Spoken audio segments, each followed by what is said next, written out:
Maka jemaah rahimakumullah, bagaimana menyikapi dunia? Tadi kita sudah sebutkan. Jangan berambisi dunia. Antum silakan cari dunia. Tiap pagi doa Nabi SAW, Allahumma inni as'aluka ilman nafi'an wa rizqan tayyiban wa amalan mutaqabbal. Tiap hari beliau baca itu. Beliau minta rizki.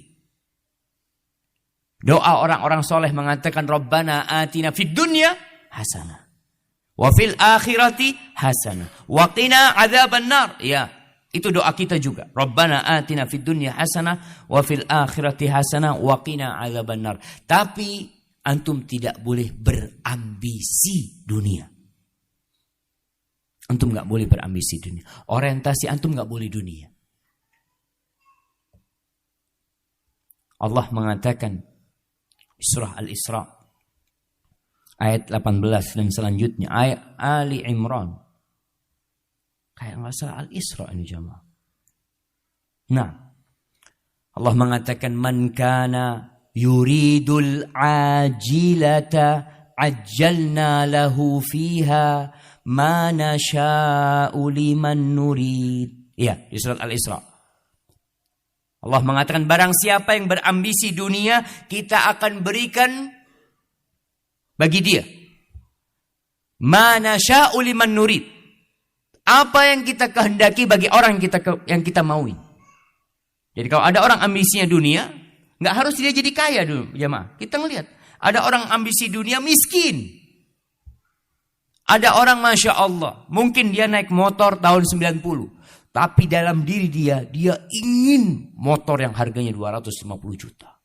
Ambisinya dunia. Nggak ada dalam benaknya ingin berangkat haji, ingin berangkat umrah. Dunia yang dia inginkan.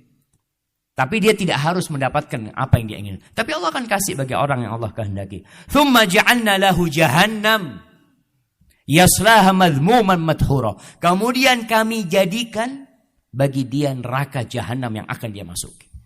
Dalam kondisi dia terhina. Dalam kondisi dia susah di sana. Kenapa? Karena ambisinya dunia. Sebagian orang ibadah tapi cari dunia. Cari pujian orang. Yang dia inginkan ketenaran. Popularitas. Ya Allah kasih.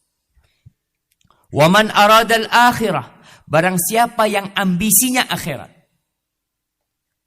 Jadi yang dia cari akhirat. Dia bekerja punya 10 perusahaan. Dia memiliki ladang sawit 40.000 hektar. Tapi dia cari akhirat. Waman aradal akhirah. Wa sa'alaha sa'yah. Wa huwa mu'min. Dan dia berusaha. Jadi orang cari akhirat bukan diam aja. Bukan berarti orang miskin, oh dia cari akhirat. Bukan jemaah. Bisa jadi itu orang kaya raya. Tapi dia cari akhirat. Terus kenapa Ustaz? Dia kok harus punya 40 hektar? 40 hektar lahan sawit. 40.000 hektar. Ya, mungkin dia ingin membangun pesantren. Dan subhanallah, ana bertemu seorang yang dia sedang membangun rumah walet. Banyak dia bangun rumah walet. Teman-temannya selalu ngomong sama dia, antum buat apa cari dunia sampai capek? Dilihat seakan-akan ambisi dunia. Dia datang ke rumah ana, Ustaz doakan ana. Ana sudah ikrar, ana dudukkan istri ana dudukkan anak-anak. 10 rumah walet ini buat Allah Jalla Jalaluhu. Semuanya hasil. Ana ngomong sama istri dan anak-anak. Biar orang ngomong apa. Cuma ana minta Ustaz doakan supaya ana istiqomah Ustaz. Jadi mungkin kita melihat orang ini kok bangun usaha lagi. Seakan-akan dia berburu dunia. Dia sedang berburu akhirat jemaah.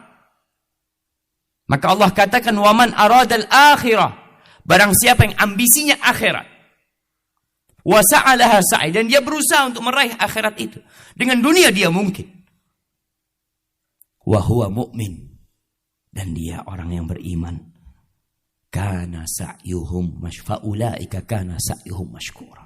Maka orang-orang itu akan Allah syukuri usaha mereka. Kullan numiddu ha'ula'i wa ha'ula'i min ata'i rabbik wa ma kana ata'u rabbika mahdzura. Ini ayat ini tolong difahami dengan benar. Antum ketika melihat, Ustaz kenapa Ustaz? Orang ini gak pernah sholat Ustaz. Tapi kok fulusnya banyak Ustaz. Ana yang di soft pertama terus Ustaz. Allahu Akbar. Selalu gagal usaha Ustaz. Allah katakan, kullan numiddu haula'i wa haula'i min al. Semuanya Allah kasih. Yang berambisi dunia Allah kasih.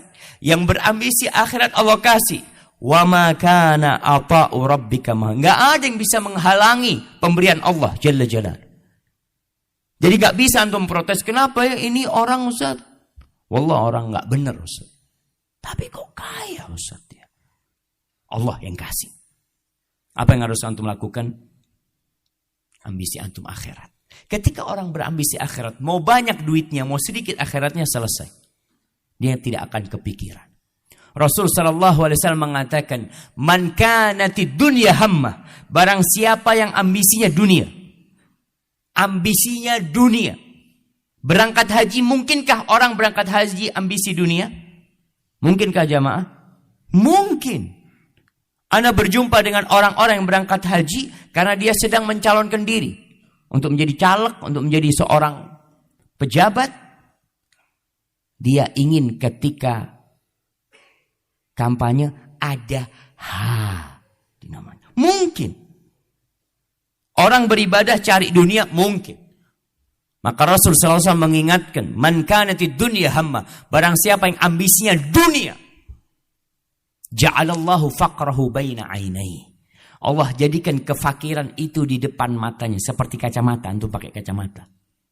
Bangun tidur dipakai lagi. Mau tidur mungkin dilepaskan, tapi terus dia pakai. Kemana-mana dia pakai itu kacamata. Kacamata kefakiran.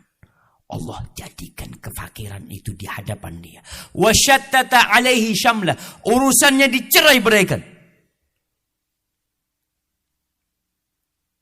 Maka kadangkala jamaah, susah orang-orang yang ambisinya dunia itu untuk datang ke majelis taklim. Dulu ana berpikir orang itu kalau sudah sukses dunianya, maka tinggal mencari akhiratnya. Dia bisa di soft pertama. Alhamdulillah Ustaz, ana punya usaha, sudah ada manajernya, tinggal tiap bulan laporan sama ana, seharusnya dia sudah lebih fokus ibadah. Tapi ternyata urusannya Allah cerai beraikan karena ambisinya dunia. Walam ya'tihi minad dunya illa ma qutira lahu. Dunia tidak datang kecuali sesuai dengan yang Allah takdirkan buat dia. Subhanallah jamaah. Orang kalau ambisi dunia itu kadang-kadang gak bisa kumpul sama keluarga. Ada orang yang biasa-biasa setiap hari bisa kumpul sama keluarganya. Duduk makan bersama. Karena dia tidak terlalu terbebani dengan dunia. Wa man kanatil akhirah hamma. Barang siapa yang ambisinya akhirat, dia keluar dari rumahnya bekerja. Dia membuka usaha. Dia membangun pabrik mungkin. Tapi ambisi dia akhirat. Ja'alallahu ghinahu fi qalbih. Allah jadikan kekayaan itu berada di hatinya jamaah. Ghinahu fi qalbih. Dia itu jadi orang kaya.